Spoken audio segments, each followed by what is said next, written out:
বিভিন্ন ওয়ার্ডে ওয়ার্ডে ছুটে চলেছেন সকাল থেকে রাত অবধি পর্যন্ত। আমরা কিন্তু দেখতে পাচ্ছি যে এই মুহূর্তে আমরা রয়েছি ৮ নং ওয়ার্ডে, নাটোর দক্ষিণ বরগাছা পালপাড়া এলাকায়, এবং ব্যতিক্রম যে আয়োজন আমরা কিন্তু লক্ষ্য করতে পাচ্ছি যে নাটোরের প্রচারণার মাঠে কিন্তু দেখা যাচ্ছে যে সকাল থেকে রাত অবধি পর্যন্ত ছুটে চলেছেন সাবেক মেয়র এমদাদুল হক আল মামুন। আমরা যে উদ্দেশ্যে নামছি সেটা হলো দুলু সাহেবকে বিপুল ভোটের ব্যবধানে নির্বাচিত করার লক্ষ্যে। এদের এইখানে যে সমস্ত হিন্দু ভদ্রলোকেরা থাকেন, যারা এখানে বসবাস করেন, আপনি এদের যে কী সহায়তা, আপনি আশ্চর্য হবেন। মনে হচ্ছে যে ওদের যে একটা, আমরা ধরেন ঈদের উৎসব পালন করি, ওদের যেমন পূজা উৎসব পালন করে, ঠিক আমি ঢুকছি মনে হচ্ছে যে ওই পুরা মহল্লাটাই যে এই এখন সবেমাত্র হিন্দু পাড়াতে বের হয়ে আসলাম, হিন্দু সমাজের এখান থেকে বের হয়ে আসলাম। এখন আবার এই যে পাশ দিয়ে আবার আমরা যাব বস্তি এলাকা সহ। যাই হোক, মানুষের যে উৎসাহ, আমি আশ্চর্য হওয়া যায় যে এই যে আসলে আমি তো একটা ক্ষুদ্র বিএনপির কর্মী, আমি আসলে সত্যিকার বিএনপি একজন কর্মী, মাঠের কর্মী।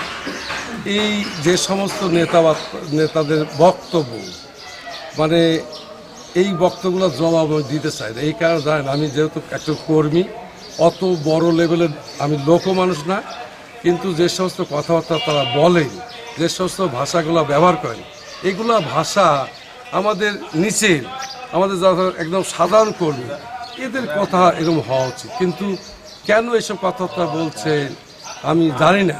তবে নাটোরের মানুষ সব একত্রিত হয়ে গেছে। এই দেখেন আমার পাশে হিন্দু ভদ্রলোকেরা সবাই, ইনি একজন প্রফেসর মানুষ, ইনি আমার সাথে অনেক অনেক লোক ছিল, যেহেতু আমি ওই মহলতে বেরো আসলাম। এই মহল্লার যারা আমার সাথে কাজ করলো, আমি তো সত্যিকার তাদের তো চিরকাল মনে রাখবই। পাশাপাশি তারা ভোট দিতে যাওয়ার জন্য ওদের বক্তব্য যে আমরা যাতে ভোট দিতে যেতে পারি, আর সব সময় তারা সকলেই নিরাপত্তা চায়। আমরা নিরাপত্তা নিশ্চিত করার লক্ষ্যে আমরা যাতে নিরাপত্তার সাথে হিন্দু, মুসলমান, বৌদ্ধ, খ্রিস্টান সকলে মিলে শান্তির সাথে বসবাসের লক্ষ্যে আমি ভোট চাইছি। তারা ভোট, শুধু আমি এখন মানে হয়েছে কি যে ভোটার যদি কর্মী হওয়া যায়, ভোটারের যখন কর্মী হওয়া যায় তখন আসলে এদের সাথে আর কেউ পারে না। এখন বিষয়টা হয়েছে যে হিন্দু সম্প্রদায়ের মানুষের কিন্তু মানুষে মনে করে ভোট দিবে কি দিবে না। নাটোরের হিন্দু সম্প্রদায়ের মানুষ এবার এমন একত্রিত, হিন্দু, মুসলমান, বৌদ্ধ, খ্রিস্টান, আমরা সকলে মিলে, আমার বিশ্বাস কত ভোটের যে ডিফারেন্সে দুলু সাহেব এমপি হবে এটা বলা খুব মুশকিল। তারপরও আমরা দাঁড়িয়ে যাচ্ছি, মানুষের কাছে বলছি, মানুষের কাছে ভোট চাইছি, তারা ভোট দেওয়ার জন্য আগ্রহ প্রকাশ করছেন।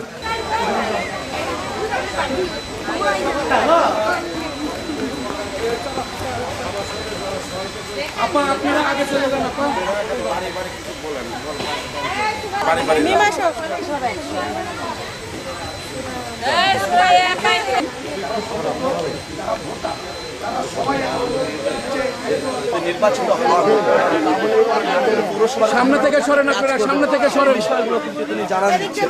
আমরা সেই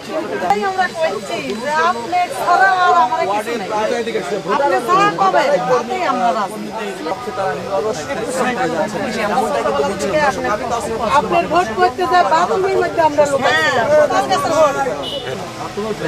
ওই জন্য আপনার জন্য আমরা সবসময় আছি। আপনি শুধু আমাকে একটা ভোটে দিতে, আল্লাহ দিতে আমাকে এই যে ফ্যামিলি কার্ড, যদি বিএনপি সরকার করে ফ্যামিলি কার্ড পাবেন। চাচাই করে দিছে, আমার এই বাথরুম চাচা করে দিছে, আবার নতুন করে একটা গাড়ি দিবেন। আপনি যেটি আমিও সেটি, আপনি আমি মুখ আমাকে চালাবো,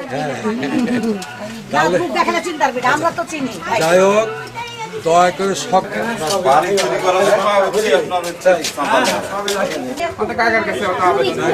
কিন্তু আজকে ফসল শুরু